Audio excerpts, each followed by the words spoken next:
अस्सलाम वालेकुम। SM news के साथ मैं हूं मुकद्दर रजा। एसएम न्यूज स्टूडियो में खुशामदीद। खबरों का सिलसिला बढ़ाते हुए खबर शामिल करते हैं लाहौर से। एसएचओ थाना मंडी उस्मान वाला का मंशियात फरोशों और नाजायज असला रखने वालों के खिलाफ क्रैक डाउन।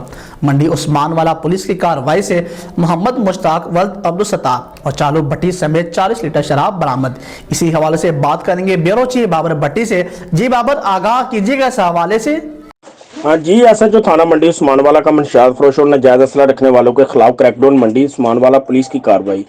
मोहम्मद मुश्ताक वल्द अब्दुल सत्तार कौम कम्बा सकना राजूवाल से चालू भट्टी में 4 लीटर शराब बरामद। मंडी उस्मान वाला एसएचओ ने मुलजम से शराब बरामद करके मुकदमा दर्ज कर दिया और मोहम्मद लतीफ वल्द इब्राहिम कौम जट सकना चाल पूरा से नाजायज असला 44 बोर राइफल 92 गोलियां बरामद मुकदमा दर्ज करके हवालात में बंद कर दिया। एसएचओ मलक जबार का मजीद कहना था कि जराइम पेशा अफराद मेरे थाने की हदूद से निकल जाएं, क्योंकि थाना मंडी से उस्मान वाला की हदूद को जराइम से पाक करना मेरा अवलिन तरजीहात में शामिल है। जी बहुत शुक्रिया बाबर, तफसीलात से आगाह करने के लिए। अब तक के लिए इतना ही। मजीद खबरों के लिए देखते रहिए एसएम न्यूज।